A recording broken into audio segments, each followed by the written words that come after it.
السلام عليكم، اهلا وسهلا ومرحبا مره اخرى في فيديو اخر من السلسله ديال الفيديوهات اللي كنطرحها في قناه كراسه بوان ام. دونك هذا الفيديو ديال اليوم هو عباره عن كا براتيك اللي من خلاله غادي نحاولوا اننا نطبقوا لو موديل بيستيل، هذا الموديل اللي كندرسوا به لو ماكرو انفيرونمون. دونك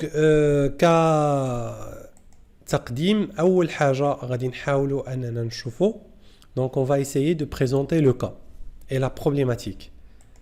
Donc nous avons un investisseur étranger qui souhaite démarrer au Maroc une nouvelle société dont l'activité principale est la distribution de produits parapharmaceutiques, soit en gros, soit en détail, ou via Internet. Donc son problème, ou bien sa problématique, il souhaite avoir une idée sur le marché marocain. غالبا هكا كتطرح المساله، يعني عندنا مستثمر اللي باغي يستثمر في واحد الدوله معينه ولا في واحد المدينه معينه، وعنده اشكاليه انه خصو يعرف داك المدينه ولا داك الدوله قبل ما يبدا المشروع ديالو. دونك حنا الارقام ديال هاد الدراسه فهي ارقام حقيقيه، ولكن بحكم انها يعني قديمه دارت في 2015، دونك يعني تقريبا ما بقاتش مغطيه بالاتفاق ديال لا كونفيدونسياليتي. دونك يمكننا اننا نقدموها لكم كايتود دو كا اللي هي ريال. طبعا ما ناخذوش العناصر كامله، غادي ناخذ خديت غير بعض العناصر، مي الفكره الاساسيه هي انني باغي نوريكم كيفاش كنطبقوا هاد لو موديل بيستيل في لي زيتود دو كا، وبالخصوص في لي بيزنس بلان ولا في لا ديمارش ماركتين استراتيجيك. دونك طبعا كما déjà شرحت لكم في هذه المساله، هو ان بيستيل سيبول qu'on va étudier 6 environnements différents.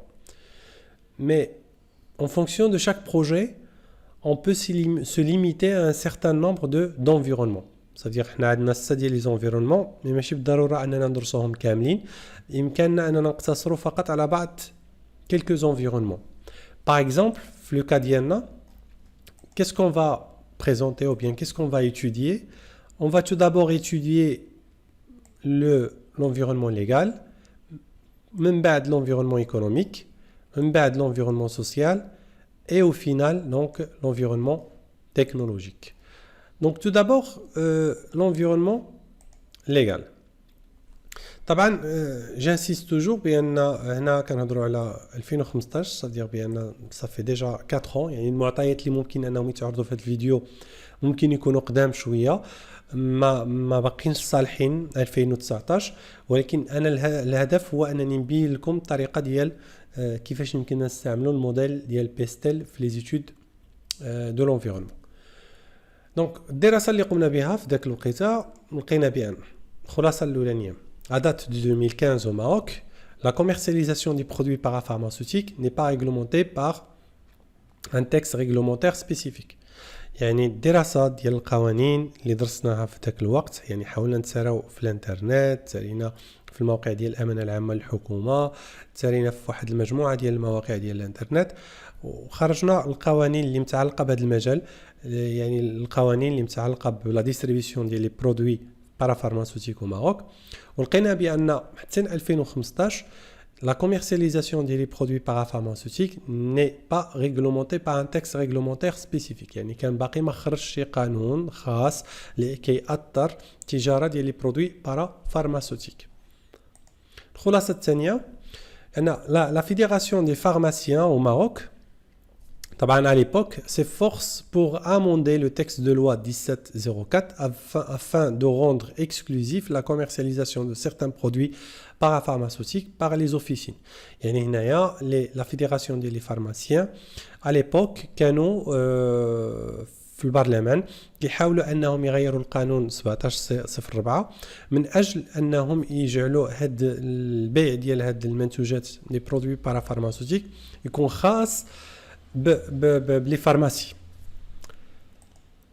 النقطة الثالثة وان حسب القوانين ديال 2015 لقينا بان toute personne physique ou morale peut importer et commercialiser les dispositifs médicaux à part les articles d'exclusivité des officines, à condition d'avoir les certificats de conformité, par exemple CE, et de respecter les procédures d'enregistrement auprès des administrations concernées. Donc, هنايا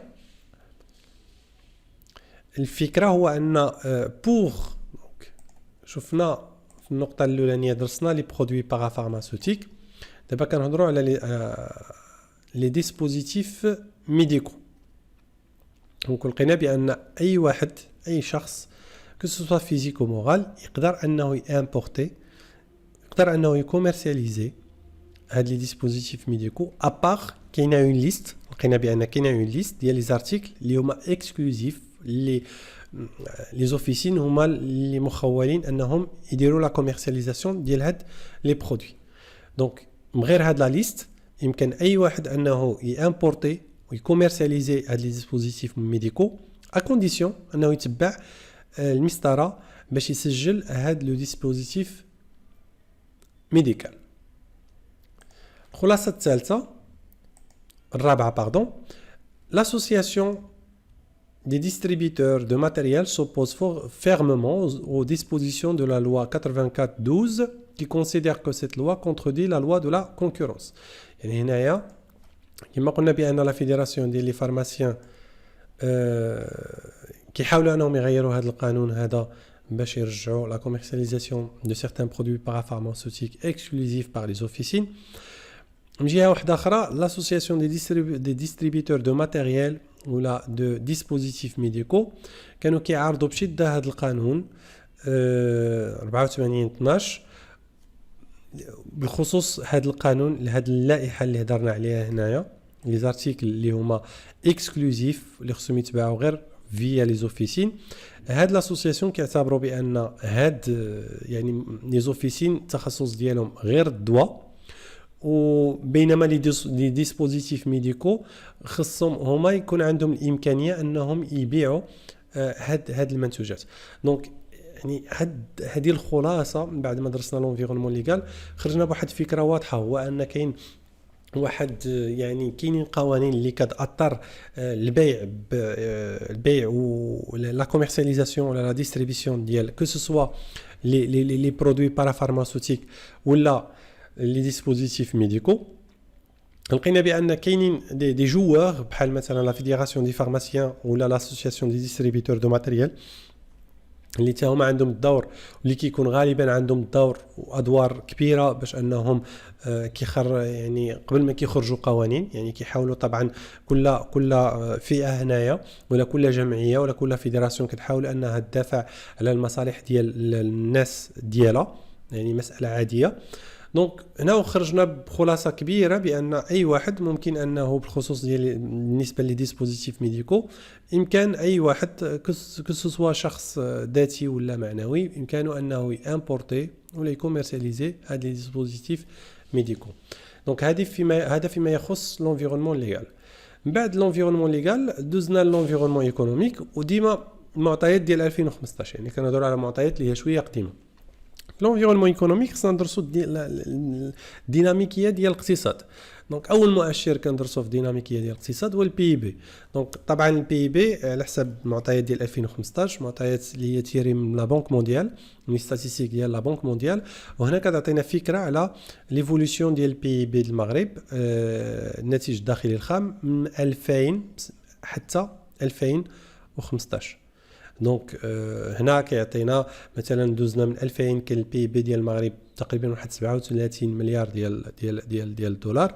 دوزنا ل 2015 99 ولا 100 مليار ديال الدولار مع العلم ان هنايا لو باساج من 2014 ل 2015 يعني كنا 110 ديال المليار ديال الدولار دوزنا 100 مليار ديال الدولار. وهاد هنا الصراحه اذا جينا نشوفوها بالدرهم فاحنا غادي نلقاو بان كانت ايفوليوشن على ليبوك، ولكن بحكم هنا كنعبروا على البي بي بالدولار مع التغيير ديال لو تو دو شونج على ليبوك. يعني على ليبوك كان الدولار كيسوى 8 دراهم ولا 7 دراهم مي كالك سي جو مو رابيل بيان.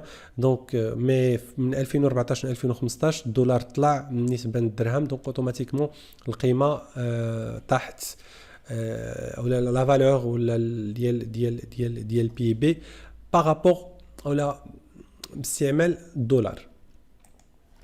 دونك هنا هذا المؤشر الاولاني. المؤشر الثاني بحكم ان هذا السيد غادي يشتغل في المجال يعني البرودوي بارافارماسيوتيك ولا لي ديسبوزيتيف ميديكو، دونك غادي يشتغل في المجال ديال الصحه.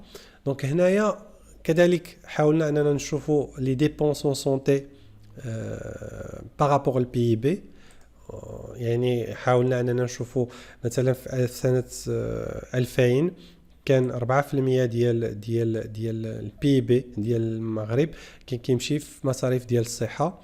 في 2014 كنهضروا تقريبا هذا البورسونتاج طلع من 6%، تقريبا 6% ديال البي بي ديال المغرب، يعني 6 مليار ديال الدولار تقريبا كامله كتصرف في الصحه ولا كيصرفوها الناس من اجل الصحه. كذلك مشينا زيدنا حاولنا اننا بحكم ان هذا الشخص يعني غادي امبورتي هاد لي ديسبوزيتيف ميديكو ولا الماتريال ميديكال بلس البارافارما لي برودوي بارافارماسيوتيك.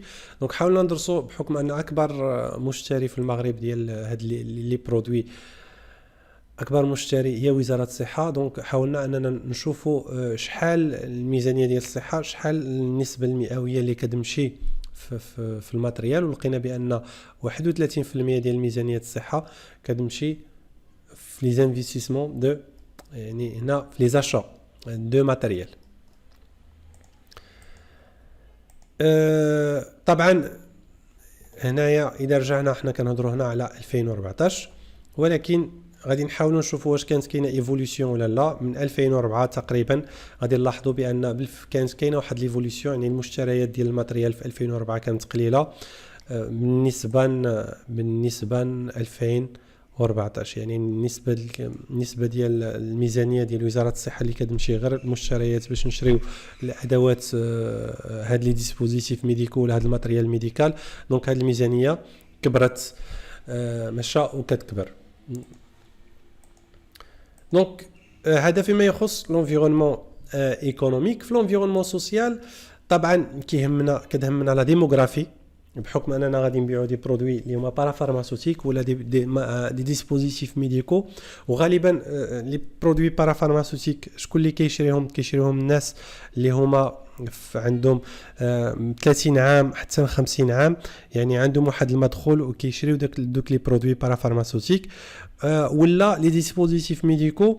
يا اما الناس يعني هنا طبعا ما ندخلوش في التفاصيل ديال شنو لا ديفينيسيون ديال ان ديسبوزيتيف ميديكال، مي غالبا مثلا هنا الناس اللي وقعت لهم مثلا اكسيدون غادي يشري ان ديسبوزيتيف ميديكال ولا غيدير اوبيراسيون ولا يعني. وهاد الناس الفئه اللي كدير لي زوبيراسيون غالبا كلما كنزيدوا في لاج كلما كتكون الميزانيه اللي هي موجهه للصحه كتزاد.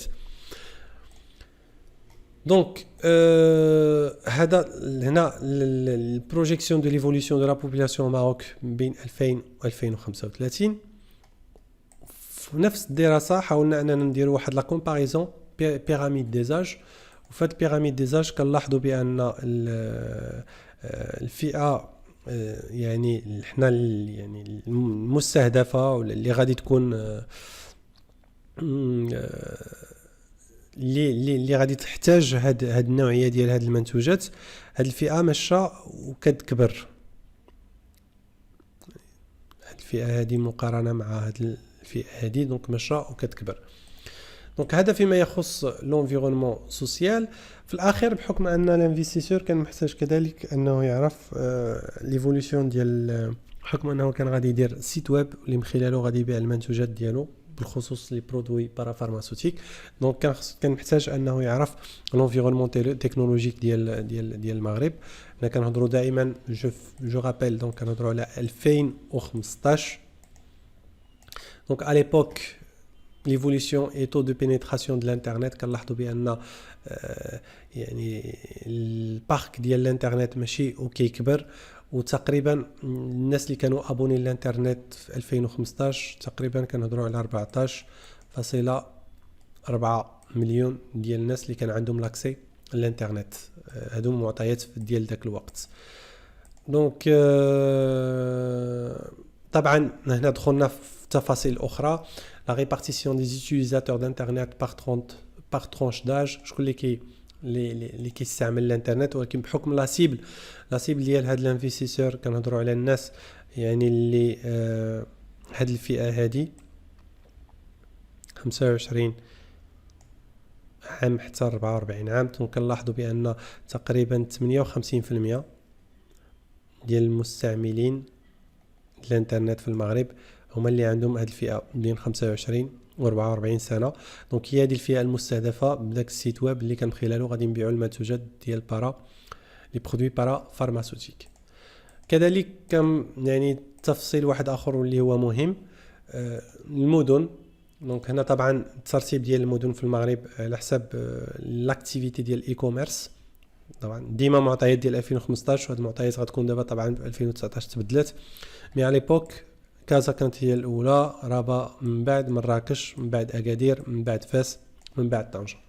دونك هنا هاد ليتود دو كا كما شرحت لكم الهدف منها هو انني نوريكم الطريقه ديال الاستعمال ديال موديل بيستيل. وخدينا يعني واحد الاشكاليه ديال واحد المستثمر اللي ماشي استثمر وبغى يعرف يعني لي ديفيرون زونفيرونمون قبل ما يتانستالو ولا قبل ما يديماري لونتربريز ديالو. وهنا هاد لو كا من خلال هاد لو كا كما شرحت لكم بان هاد لو كا راه معتمد على معطيات اللي هي صحيحه حقيقيه. غير حاولت انني يعني ناخذ غير المسائل الاساسيه باش نبين لكم الفكره، لان الهدف ديالي من هذا الفيديو هو انني نبين لكم الفكره كيفاش يمكننا نستعملوا ولا نطبقوا هذا لو موديل بيستيل. دونك ان شاء الله الفيديو القادم غادي ندوزو ليتود ديال الميكرو انفيرونمون في ماركتين، في لا ديمارش ديال الماركتين استراتيجيك. دونك نتمنى انكم تكونوا استفدتوا معنا في هذا الفيديو هذا، ونلقاكم ان شاء الله في الفيديو القادم.